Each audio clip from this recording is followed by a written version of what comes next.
Welcome. In this video, I'll show you how to download and install Easy Anti-Cheat on your Windows 11. Alright, if you find this video helpful, please leave a like and subscribe to the channel for more such tutorials. Now, first up, you don't typically download and install the Easy Anti-Cheat or EAC separately, okay? As it is installed automatically when you install a game that uses it. For example, just to explain to you, I'm going to go ahead and open up Steam right here.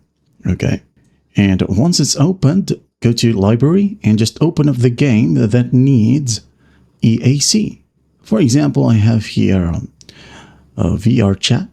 Okay, VR chat right here requires Easy Anti-Cheat as well. So what you'll do is just click on install or play the game that needs Easy Anti-Cheat, and it will just install by itself.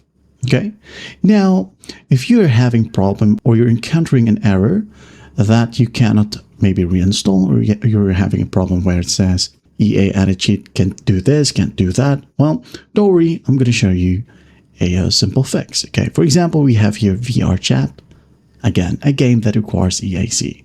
Right click on it and just click on manage. Now go ahead and click on browse local files. Click on it. Now in here, as you can see, we have the EAC folder or Easy Anti-Cheat folder.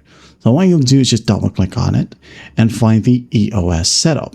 Okay, so what you'll do is just double click on the setup, and after that your screen will flash a bit, okay, and it's automatically installed. Okay, that's basically it.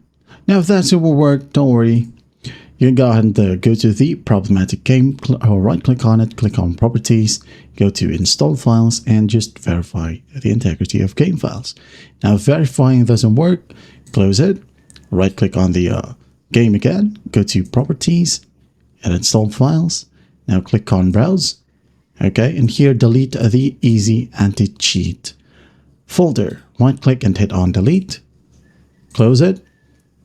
Now in this section, just click on verify integrity of game files.